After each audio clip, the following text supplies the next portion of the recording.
All right, let's talk about one of the reasons why maybe he was trying to find a fistful of gold or some opals is because inflation yet again continues to go up. Inflation, we were told, because the government told us, had already peaked. This is the spin that the media was going with 1 month ago. Inflation has passed its peak. Inflation had peaked. We're on the other side of the peak in inflation. We're seeing inflation that peaked. But it turns out when we were making our way up Mount Everest, we thought we hit the top, but we didn't see beyond the clouds because guess what? It went up again today. The expectations are that inflation rate going up means there is a very good chance that you're going to end up with another bloody interest rate rise that'll happen early next week. Now, the media thinking that this government could get nothing wrong. They're the greatest economic managers of all time. I mean, only, 140,000 people set to lose their jobs? They were gobsmacked today. The latest inflation data has delivered a shock. Prices have risen more than most economists had expected. Annual inflation has pushed up to 6.8% in April, which is much higher than expected. The higher than expected number increasing the chance of another rate rise on Tuesday. The shock result announced just as the Reserve Bank boss warned rate hikes are better than the alternative.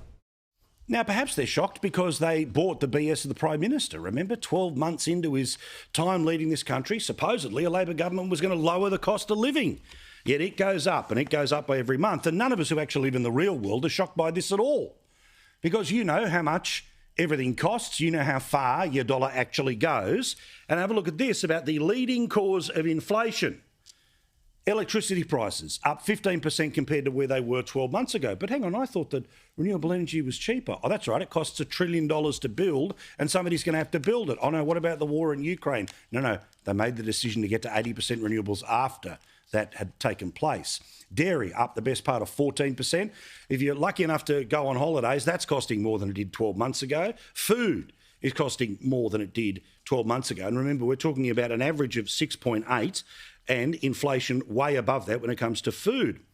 Automotive fuel is up 9.5%. Could that be because they increased taxes on fuel? You know, the ones that could have been extended, but apparently there was no money to extend it by.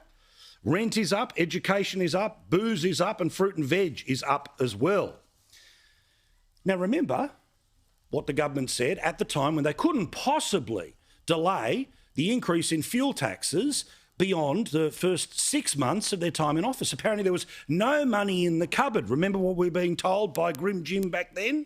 This was before, of course, he unveiled a multi-billion-dollar surplus, which meant the government this year had more money than it needed. Now, of course, that surplus was because of a huge mining boom and they were able to count the profits of the future fund, but shh, don't tell anyone. So what did Grim Jim have to say today after inflation went up, after he said it had gone down?